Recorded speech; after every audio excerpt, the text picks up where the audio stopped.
नमस्कार दोस्तों। तो आज का अपना मोटिवेशनल है कि कई लोग मुझको गिराने में लगे हैं, सरेआम चिराग बुझाने में लगे हैं।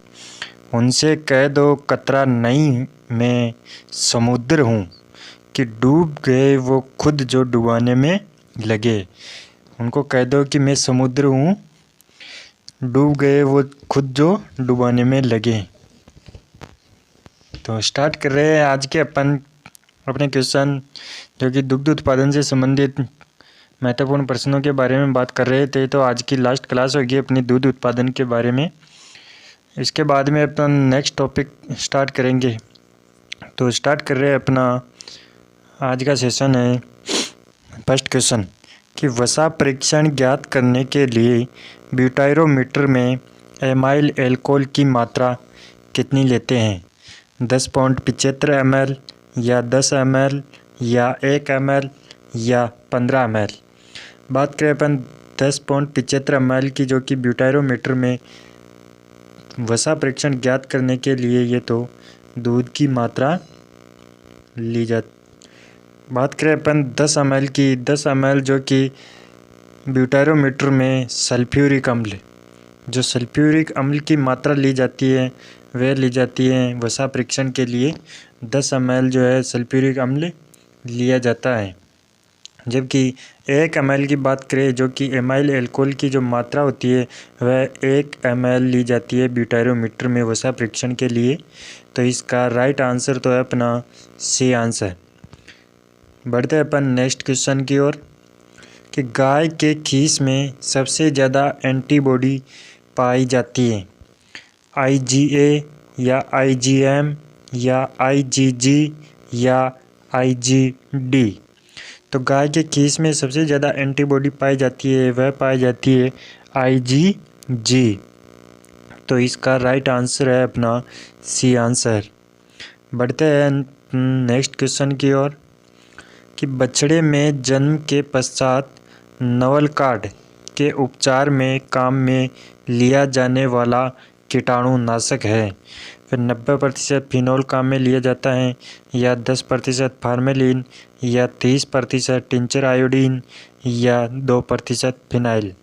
क्योंकि बछड़े के जन्म के पश्चात जो नवलकाड के उपचार में काम में लिया जाने वाला जो कीटाणुनाशक होता है वह होता है टिंचर आयोडीन, जो कि 30%। तो इसका राइट आंसर तो अपना सी आंसर। बढ़ते हैं अपन नेक्स्ट क्वेश्चन की ओर।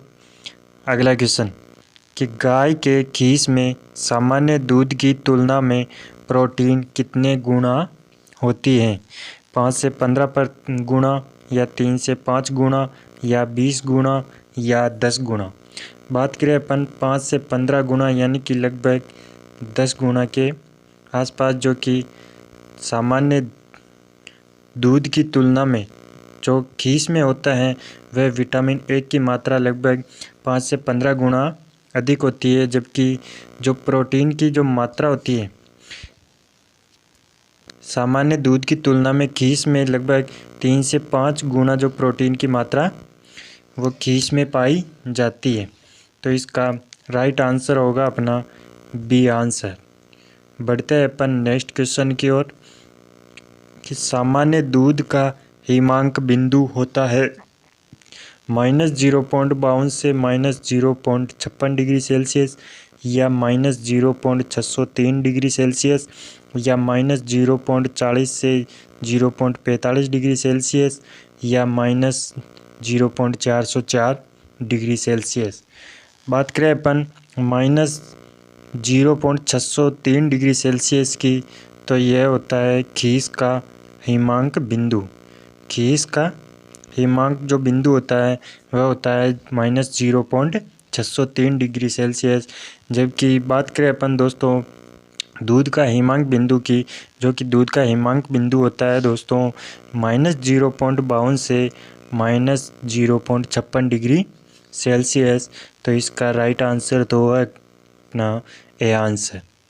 बढ़ते हैं अपन नेक्स्ट क्वेश्चन की ओर कि दूध में खीस की उपस्थिति का पता लगाने के लिए कौन सा परीक्षण किया जाता है? हंसा परीक्षण या नाइट्रेट परीक्षण या आयोडीन परीक्षण या COB परीक्षण, यानी कि COB यानी कि क्लॉटिंग ऑन बॉइलिंग टेस्ट। हंसा परीक्षण की बात करें अपन, जो कि जो भैंस का दूध होता है उसमें पानी मिलाकर गाय का दूध कहकर बेचना। जो भैंस का दूध होता है, भैंस के दूध में पानी मिलाकर गाय का दूध कहकर बेचना, वह ज्ञात किया जाता है। हंसा परीक्षण से इसका पता लगाया जा सकता है। जबकि नाइट्रेट टेस्ट होता है, जो कि दूध में, अगर दूध में वर्षा जल की मिलावट, क्योंकि वर्षा जल मिलाकर बेचना, उसका पता लगाने के लिए नाइट्रेट टेस्ट किया जाता है। जबकि आयोडीन टेस्ट जो कि दूध में स्टार्च की मात्रा, अगर दूध में स्टार्च मिली हो तो उसका पता करने के लिए अपन आयोडीन टेस्ट से पता लगा सकते हैं। जबकि अगर दूध में खीस की उपस्थिति का पता लगाने के लिए COB टेस्ट किया जाता है। जबकि दूध में खीस है या नहीं तो वो अपन COB परीक्षण से पता लगा सकते हैं। तो इसका राइट आंसर होगा अपना D आंसर। नेक्स्ट क्वेश्चन कि सर्दियों में दही जमाने के लिए दूध में जामन की मात्रा डालते हैं या कितनी रखते हैं? 1% या 2% डालते हैं या 3% या 4%? बात करें अपन 1% की, 1% जो कि ये गर्मियों में जो जामन की मात्रा डालते हैं वो 1% डालते हैं और दूध को 8 से 10 घंटे तक रखते हैं, तब जाके दही जमता है। जबकि बात करें अपन सर्दियों में जो कि जामन की मात्रा ज़्यादा डालते हैं, 2% जो जामन की मात्रा डालते हैं और ज़्यादा टाइम तक रखते हैं, इसको 12 से 14 घंटे तक रखा जाता है, तब जाके दही बनता है। तो इसका राइट आंसर तो होगा अपना B आंसर, 2%। बढ़ते हैं अपन नेक्स्ट क्वेश्चन की ओर। अगला क्वेश्चन है कि दही में वसा की औसत मात्रा होती 85 से 88% या 5 से 8% या 4.6 से 5% या 0.6 से 1.10%? बात करें अपन दही में 85 से 88%, जो कि पानी की मात्रा 85 से 88% तक दही में होती है। जबकि बात करें अपन 4.6 से 5% की, जो कि है दही में लैक्टोज की मात्रा जो होती है वो 4.6 से 5% के आसपास होती है। जबकि बात करें अपन 0.6 से 1.10% की, तो ये लैक्टिक एसिड की मात्रा होती है दही में। जबकि वसा की जो मात्रा होती है वह होती है 5 से 8%। जबकि दही में कैल्शियम की जो मात्रा होती है वह होती है 0.12 से 0.14%। जबकि बात करें अपन फास्फोरस की, दही में फास्फोरस जो कि 0.09 से 0.11% के आसपास फास्फोरस की मात्रा होती है। और बात करें अपन प्रोटीन की, दही में प्रोटीन की जो कि 3.4% के आसपास दही में प्रोटीन की मात्रा होती है। तो इसका राइट आंसर तो होगा अपना B आंसर। बढ़ते हैं अपन नेक्स्ट क्वेश्चन की ओर कि मक्खन से घी प्राप्त करने के लिए तापमान रखते हैं 100 से 105 डिग्री सेल्सियस या 110 डिग्री सेल्सियस या 110 से 120 डिग्री सेल्सियस या 101.5 डिग्री सेल्सियस? अगर क्रीम से घी प्राप्त कर रहे हैं अपन, क्रीम से घी प्राप्त करने के लिए 110 डिग्री सेल्सियस तापमान पर रखते हैं। जबकि अगर मक्खन से घी प्राप्त करना है तो 110 से 120 डिग्री सेल्सियस पर तापमान रखते हैं। तो इसका राइट आंसर होगा अपना C आंसर। बढ़ते हैं अपन नेक्स्ट क्वेश्चन की ओर। अगला क्वेश्चन कि घी का साबुनीकरण मान यानी कि सेपोनिफिकेशन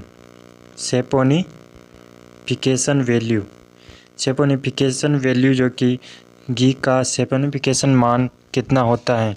26 से 28 या 1.5 से 2.5 या 222 से 226 या 40.5 से 42.5।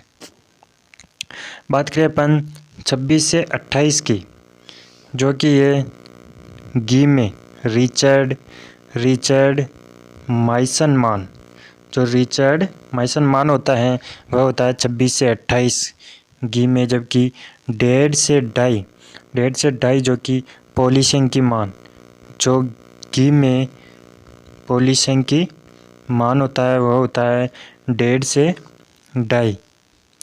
जबकि बात करें अपन 40.5 से 42.5 की, जो कि ये मक्खन का अपवर्तनांक होता है। मक्खन का अपवर्तनांक जो होता है ये होता है 40.5 से 42.5। जबकि घी का क्रिस्नर मान, जो क्रिस्नर मान होता है घी का वह होता है 20 से 25। जबकि घी का सैपोनिफिकेशन जो मान होता है वह होता है 222 से 226। तो इसका राइट आंसर होगा अपना सी आंसर राइट। बढ़ते हैं अपन नेक्स्ट क्वेश्चन की ओर। अगला क्वेश्चन कि क्रीम निकालने के लिए उपयुक्त तापमान होता है 21 डिग्री सेल्सियस या 31 से 37 डिग्री सेल्सियस या 39 डिग्री सेल्सियस या 80 डिग्री सेल्सियस। बात करें अपन 21 डिग्री सेल्सियस की, तो ये तो दूध से दही बनाने के लिए दूध से दही बनाने के लिए दूध को उबालकर ठंडा किया जाता है 21 डिग्री सेल्सियस पर। तो जबकि क्रीम निकालने के लिए उपयुक्त जो तापमान होता है वह होता है 31 से 37 डिग्री सेल्सियस। तो इसका राइट आंसर होगा अपना बी आंसर। बढ़ते हैं अपन नेक्स्ट क्वेश्चन की ओर कि मध्यम क्रीम में वसा की मात्रा होती है 18 से 25% या 25 से 45% या 45% या 60 से 80% या 45 से अधिक। बात करें अपन 18 से 25% की, जो कि ये पतली या इसे कहते हैं टेबल क्रीम जो होती है उसमें 18 से 25% वसा की मात्रा होती है। जबकि बात करें अपन 45% से अधिक की, जो कि ये गाढ़ी या जो थिक, इसको ही कहते हैं थिक क्रीम जो होती है उसमें 45% से अधिक वसा की मात्रा होती है। जबकि 60 से 80% या 60 से अधिक मान सकते हैं तो यह होती है प्लास्टिक क्रीम में वसा की जो मात्रा होती है वह 60 से 80% होती है। जबकि जो मध्यम क्रीम होती है, मध्यम या इसे ही कहते हैं व्हिपिंग क्रीम, जो कि 25 से 45% वसा की मात्रा होती है मध्यम क्रीम में। तो इसका राइट आंसर होगा अपना बी आंसर। बढ़ते हैं अपन नेक्स्ट क्वेश्चन की ओर कि खोआ बनाने के लिए किस पशु का पूर्ण दूध प्रयोग करते हैं, गाय का या भैंस का या भेड़ का या बकरी का। बात करें अपन गाय के दूध की, तो गाय का दूध तो छेना व पनीर के लिए उपयोगी है। जबकि जो भैंस का दूध होता है वह खोआ बनाने के लिए प्रयोग करते हैं।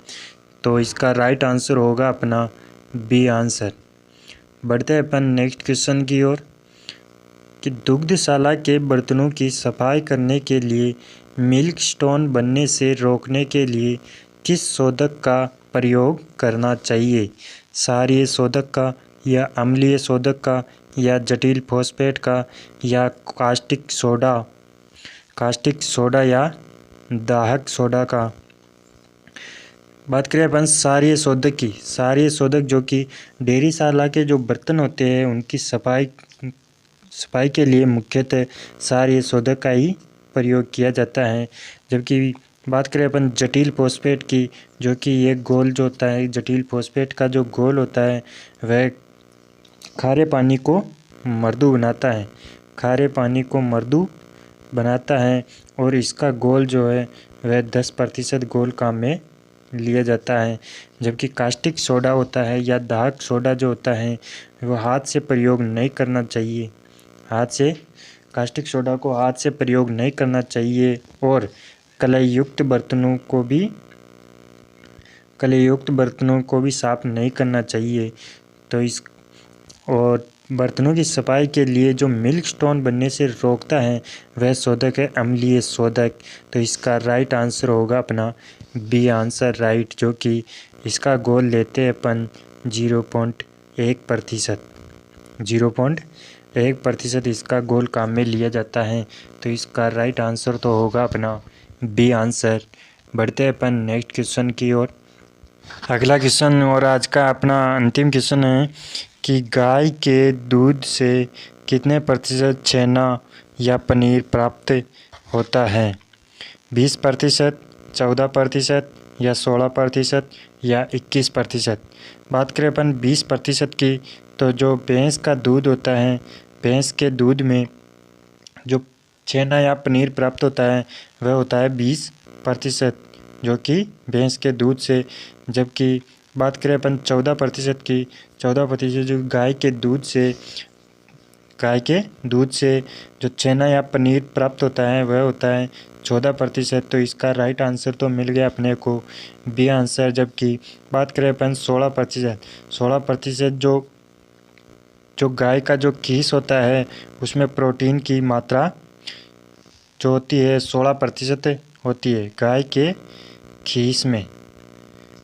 खीस में प्रोटीन की मात्रा जो कि 16% होती है, जबकि भैंस का जो खीस होता है उसमें प्रोटीन की मात्रा 21% होती है। तो इसका राइट आंसर तो होगा अपना बी आंसर।